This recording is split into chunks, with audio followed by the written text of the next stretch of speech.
दिल्ली में bomb blast के बाद लगातार जो है एनआईए की कार्रवाई जारी है और आज शुपियान के पांदश का रहने वाला जो यासिर है, सूत्रों के मुताबिक उसको यहाँ पे लाया गया है, क्योंकि ये बताया जा रहा है इरफान मौलवी और यासिर के कुछ पिक्चर जो है इसी जंगल में उन्होंने उठाए थे और कई घंटों तक उन्होंने यहाँ पे कुछ साथियों के साथ पिकनिक किया था।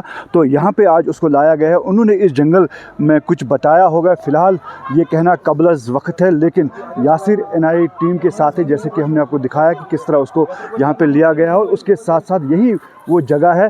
बताया जा रहा है कि यहीं पे यासिर जो है और इरफान मौलवी की मीटिंग हुई थी या कुछ अन्य लोगों से वो यहाँ पे मिले थे। आज इसका खुलासा हुआ। लगातार जो है एनआईए इसकी तफ्तीश कर रही है, क्योंकि दिल्ली में बम ब्लास्ट के बाद इस तरह मुतहरिक हुई थी तमाम agency, CRPF, Jammu Kashmir police और एनआईए की टीम अभी अभी यहाँ से निकल चुकी है और ये बताया जा रहा है अब और कई जगहों पे भी छापे डाले जाएंगे, क्योंकि यासिर अभी एनआईए के हिरासत में है। तो क्या वहाँ से कुछ निकल कर सामने आता है, फ़िलहाल बताना मुश्किल है और बाज़ाब्ता तौर पे अब इसके बाद एक प्रेस नोट एनआईए की तरफ से जारी किया जाएगा और इसका इंतज़ार रहेगा। इरशाद मलिक, न्यूज़ 18 नेटवर्क, शुपियान।